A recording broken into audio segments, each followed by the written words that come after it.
Welcome back, Flare community. Happy Tuesday. I hope you are well and having an incredible start to the week as always. It is time for the weekly news catch-up. There we go.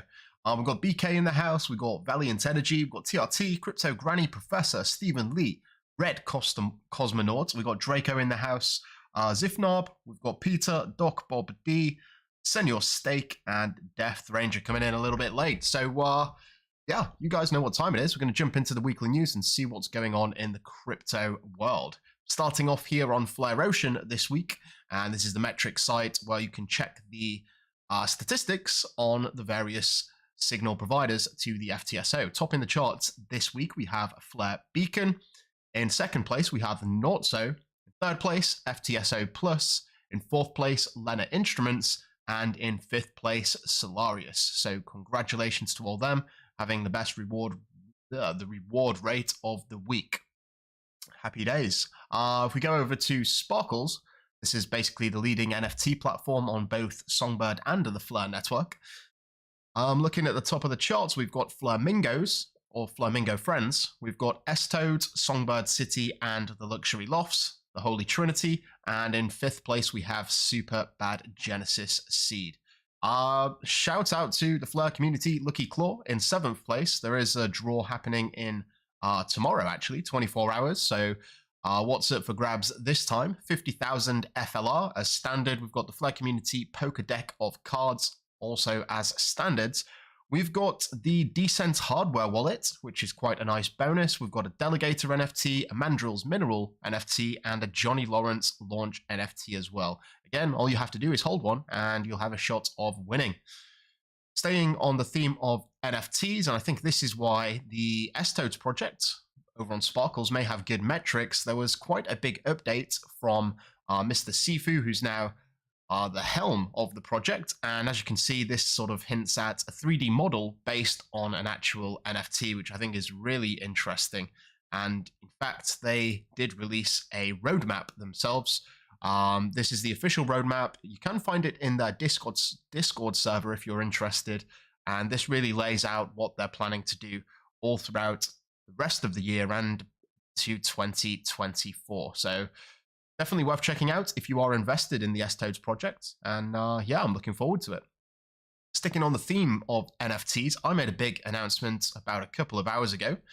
This is a new project that I've been working on for almost half a year now in collaboration with Doge Hater, who's a very talented creator in the space. Many of you may actually recognize some of his 3D work. But this is the Block Bones collection, and it's the first dynamic NFT collection that's coming to the Flare network. Tell that we've got some interesting things here, the Flare jacket, the Songbird jacket, all types of traits, but the concept is very novel. So just to sort of break it down really quickly, you're going to have the Bare Bones NFT, which is sort of these NFTs, different variations of just the bones, and you actually fuse trait NFTs to it. So various hats, various eyes, various clothing, whatnot. And based on the rarity of your NFT, you actually get paid FLR. It's quite an interesting concept, something that's, like I said, has never been done before. And I am looking to utilize some of the very unique components that the Flare network offers. So I'm hoping to integrate things like the state connector to allow people to buy with various assets on many different chains. Something to look forward to. If you want to follow the project, you can follow it at block_bones. And there is the website here, blockbones.com. I talk a little bit more about the information. Obviously, on the live stream, it's a bit hard to go over it. This is the roadmap. We've got a frequently asked questions. We've got the team. As I said, it is myself and Mr. Doge Hater. He's created some of the great animations that you all know and love. And obviously the upcoming mint as well. This is going to be, it hasn't started yet, but something that I will say is that Patreon members and YouTube members are going to have a discount. And anyone that's holding a lucky claw also has some good news coming their way in the very near future regarding this project. More details on that at a later date. If you didn't know, Flare-Drop 09 has already been distributed. This was on November the 12th, so going back 2 days now.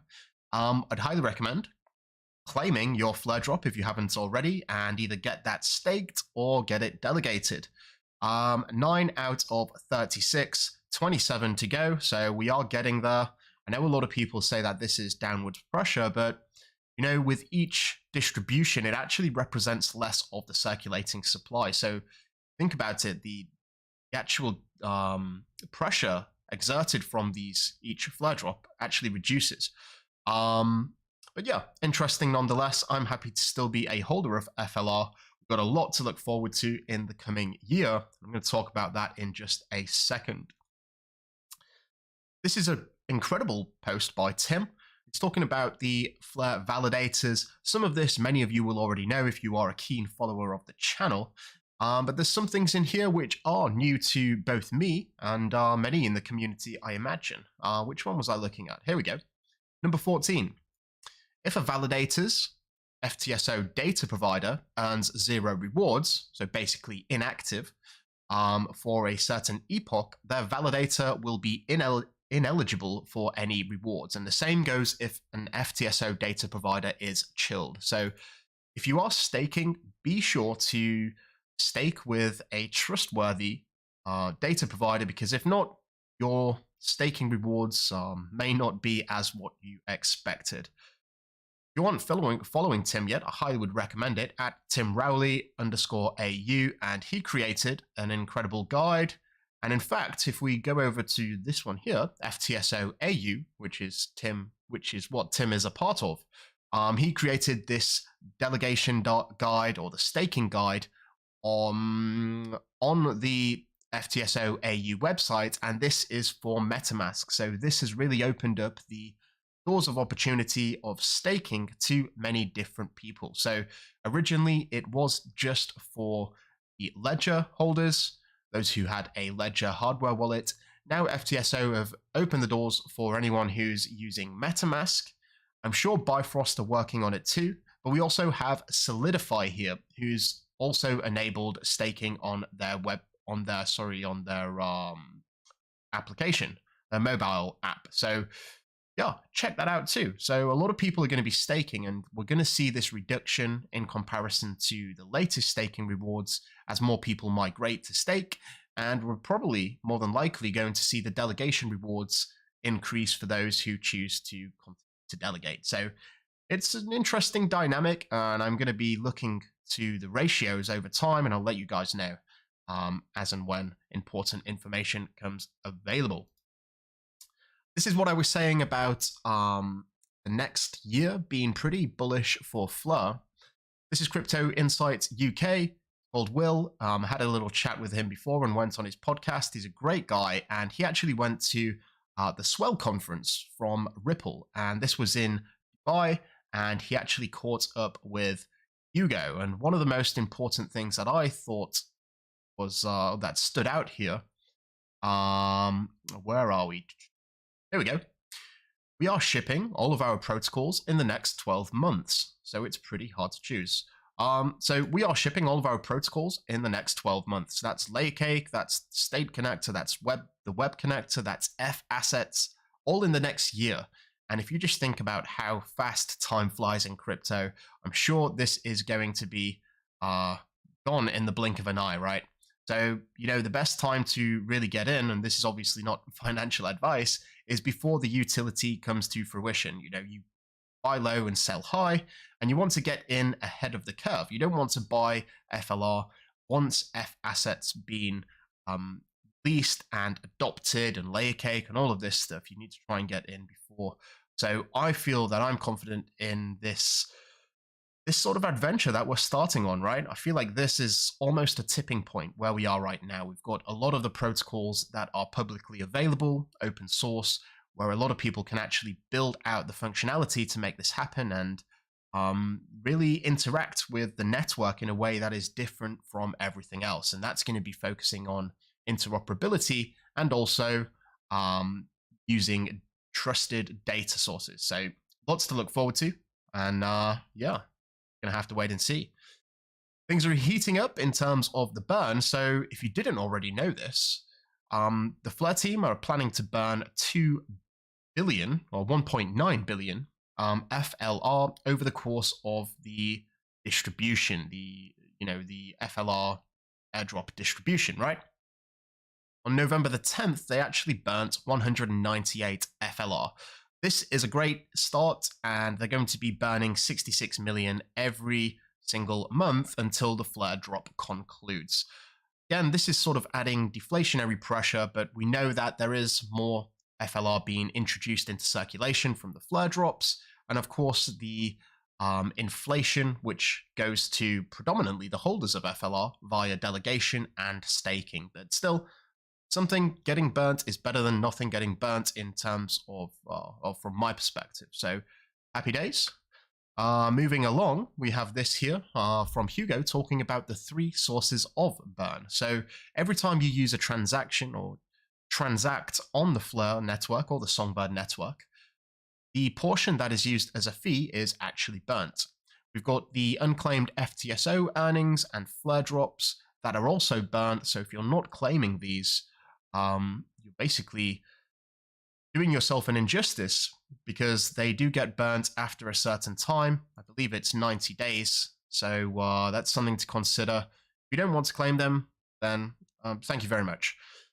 The negotiated burn for the tokens from the backers, and that's what we was referring to here. This is what this burn comes from. It comes from the backers, and Hugo used his silver tongue to sort of persuade them to burn this in light of the fundamentals of FIP01 passing, and this is basically going to even the playing field because they was the early adopters or the backers were benefiting a lot from this, so this sort of negates that. So yeah, great for us. This is going to be pretty interesting. We've got the monthly Flare November ecosystem call with Etherspot and Web3 Auth. I'm going to be co-hosting this along with Hugo, so I'd highly recommend checking this out if you are available. It's happening on the 28th of November. Obviously, the time is dependent on where you live, but for me in the UK, it's 1 p.m. Moving on to some Enosis news before we wrap up here. They've had a complete new redesign, or a UI redesign at least, and also some things on the back end too. This is actually really great. This is what it looks like. If you haven't checked it out yet, I would highly recommend doing so. I think it looks clean, and yeah, I really like it. It also adds a lot of new features, such as the total locked value and the USD value of anything that you have staked on the Enosis platform, and also a claim all button, which is very useful if you are in multiple pools. So that's pretty good. I was very much impressed with that. We also have this coming from Banik, or Nick, the founder and the CEO of Enosis. They're actively looking to deploy their DeFi suite on the following networks. We've got the Hedera network, we've got Arbitrum, and Base. This is the network that was recently launched by Coinbase. So 3 very huge networks that Enosis are looking to expand. And the beautiful thing about this is that the assets that are, these governance assets, we've got Apsis and Helion, they're not going to be duplicated. They remain on Flare network that they've been issued, and there's going to be bridges to all of these networks, which will basically increase the scarcity of these assets, meaning if APS is removed from a pool on the Flare network to go be deployed in these networks, then it means that the reward rate, the APY on Flare, will increase. So it's going to be interesting to see how all this works out. I'm going to be making all of these interesting strategies available for the Patreon members via the Big Brain Moves document. I'm actually in the process of writing one right now. So stay on the lookout for that. Yes, this is big news as well. The first asset, or the first entity that has an asset listed on a centralized exchange, and it really just goes to show their legitimacy. And yeah, I think it's a step in the right direction. Gate.io, which is quite a popular exchange, you can see it has 1.3 million followers, have recently listed Helion. Great for people that want to get into this asset without having to go through Flare first. Perfect. Finally, this is just a quick one. Claim your Helion tokens. So if you are a holder of Helion, you actually are eligible for airdrops for the next 11 months, I believe, or sorry, 10 months. And this is 2 million to be distributed amongst XFi and Helion holders. The next one is in 4 days, and if you don't claim within the airdrop period or within the month, they do get burnt too. So just to give you a heads up, in 4 days, you're going to be able to claim your Helion tokens. So that is pretty much it. If you are a member of the Patreon group, scroll right down to the bottom here. We're going to be jumping in the Patreon call for a good old chinwag, maybe for the next hour and a half. I'd love for you all to make it, and we can talk strategies, all that good stuff, have a good catch up. And yeah, if not, I will see you later in the week. Of course, we have the community chat on Thursdays if you can't make it tonight. And yeah, with that being said, let's see what this week brings. Thank you all so much for watching.